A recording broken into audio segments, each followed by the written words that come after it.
Asleep, is he? The ploughing plonker. Break me pearlies on this blasted pit-ridden tract.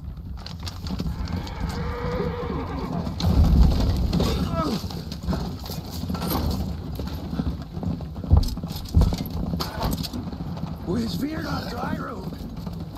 Aye, the devil's after him! Just running from!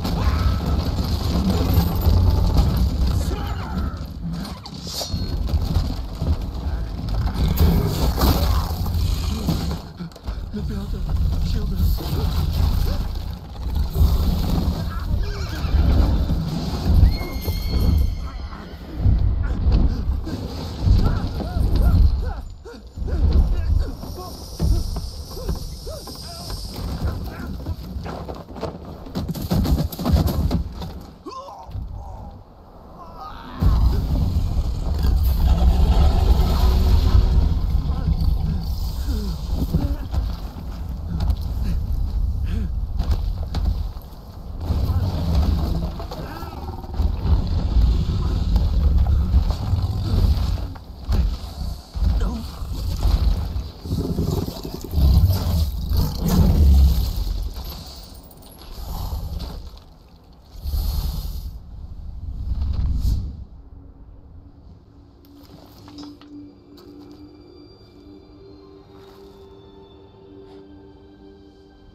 Salt.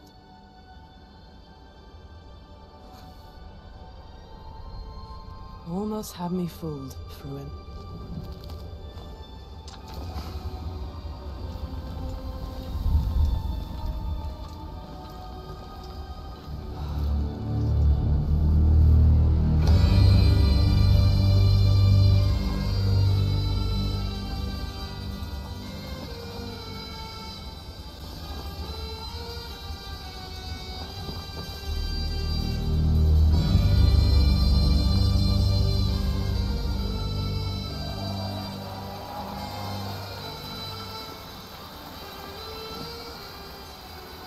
Thank you. Thank you, everyone, and welcome to the State of Unreal at Unreal Fest Orlando. We're here to show you what's next with Unreal Engine and so much more. We are thrilled that you're able to join us. Thank you. But first things first, I'm here with Sebastian and Kitek from CD Projekt Red. We have a lot to talk about. Hey, guys. Hey. Thank you, Wyatt. Thank you, Wyatt, and hello, everyone. With The Witcher 4, we're stepping things up. And to do that, we needed the right partner.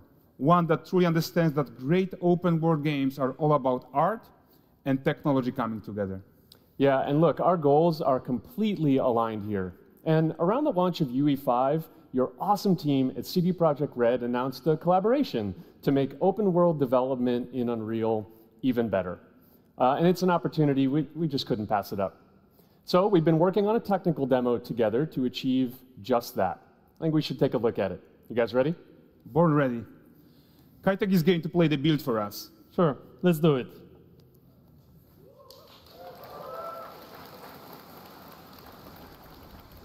This is a technological showcase set in the world of The Witcher 4. What you just saw and are going to see now is running on a standard PlayStation 5 at 60 FPS with ray tracing. So in the game, you'll be playing as Ciri, a professional monster slayer, a witcher. She explores the world and hunts down monsters for coin. The region we are in is called Kovir, and you'll get to explore it in the game. Right now, Ciri is investigating the monster, and after gathering new clues, she is heading back to a nearby village.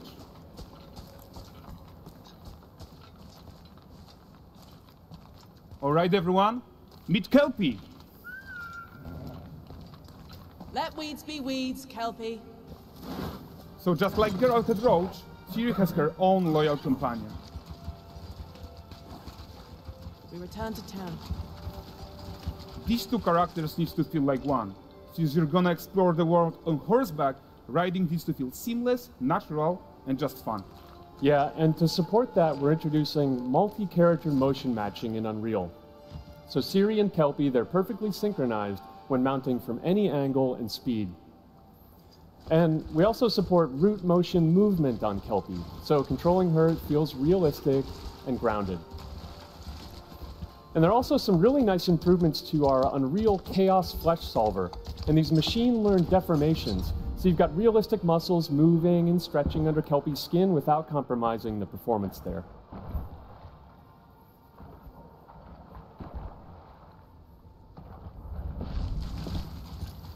So let's leave Siri behind for a second and talk about the world itself. So much of the Witcher world is natural, organic, especially Kovir with its dense forest and wild nature. Yeah, and wild nature is hard. And with nanite geometry, we've freed artists from so many of their old constraints. But we don't want to rest until everything we do in Unreal has that same spirit of freedom. There's always more work to do. And foliage is a huge piece of that puzzle. So we are excited to introduce nanite foliage. And in order to achieve gorgeous foliage density everywhere, while still being memory efficient, fast to render, we believe that a new idea was needed. So instead of the same card approach we've been using for the past 20 years, artists should be free to take a nanite approach to foliage, modeling every single leaf and pine needle. And the old LOD tricks of the past, they needed a complete rethink. And in their place, it's a new adaptive voxel representation in nanite. It's volumetric, it's fully 3D, it is super fast to render. And these dense clusters of triangles turn into these cubes, which at a distance, they're no larger than a pixel, and they react to the changing light of our dynamic sun and our shadows, and they allow artists to render whatever amount of foliage is needed to achieve their vision without compromise. And no compromise means how ambitious we are when it comes to bringing our vision to life with incredible visuals. But more than that, together with Epic, we created faster way to load the world. We can now bring in more content more quickly for the smoothest possible experience as we fly down to catch up with Siri.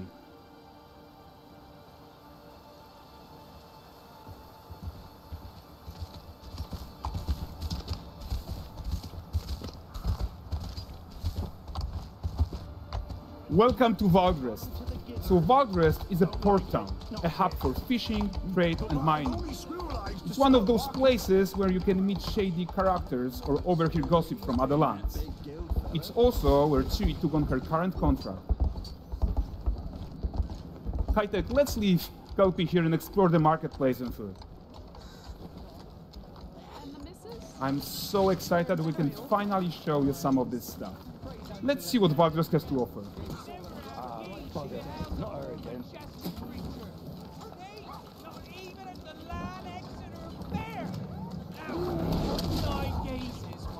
Him with a fish. For the furry rascal will often wait, and the bear's weight grants good fortune.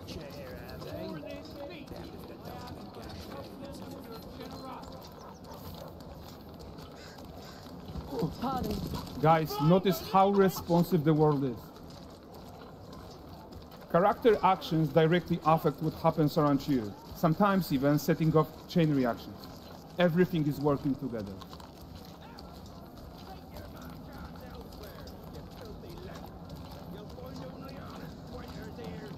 Oh, look at this poor gentleman being taught how to fly by an angry innkeeper.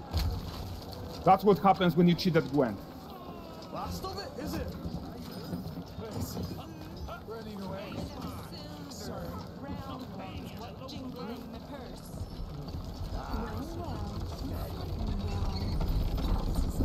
Okay, so this is the guy who gave the series quest his own. Like you probably suspect, he has his own agenda in all of this. You're off your tits again, Wilfred. Get your ass up.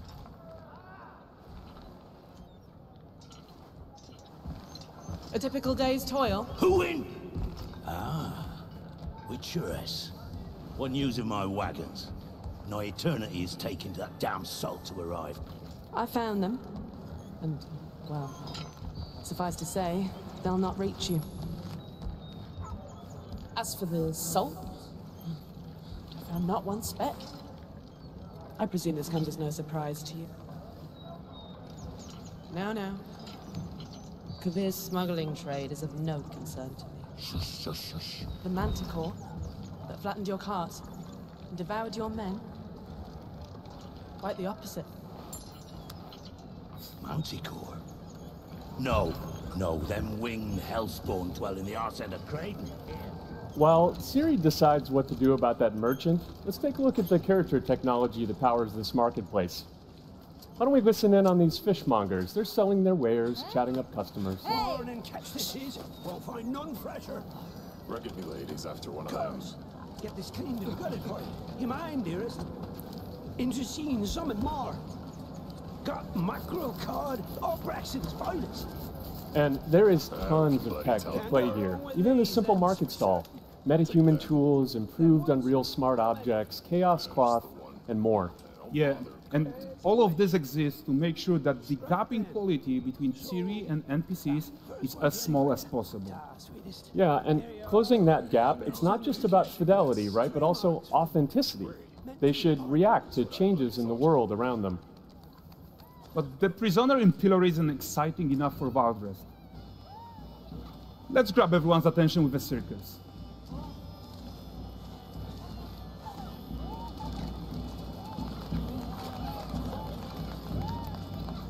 But the great performance deserves a huge crowd though. Let's crank it up.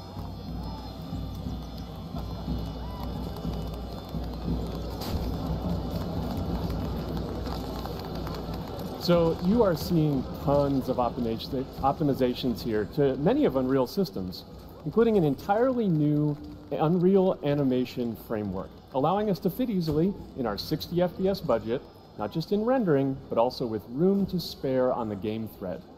Over 300 animated skeletal mesh agents all going about their business.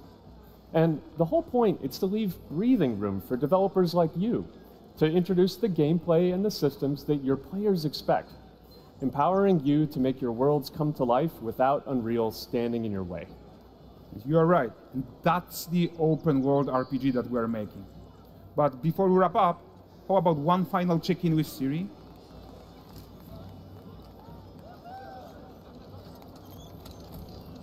We are making this game to be the most immersive and ambitious open world Witcher game ever. And we are making this a reality thanks to our work on Unreal with the team at Epic. I think what we're doing together is going to bring in a new generation of open world RPGs, and I'm so proud of what we accomplished so far. We are too. So we're almost done, but before we go, here's a small gift for all Witcher fans. A first look at Lanexeter.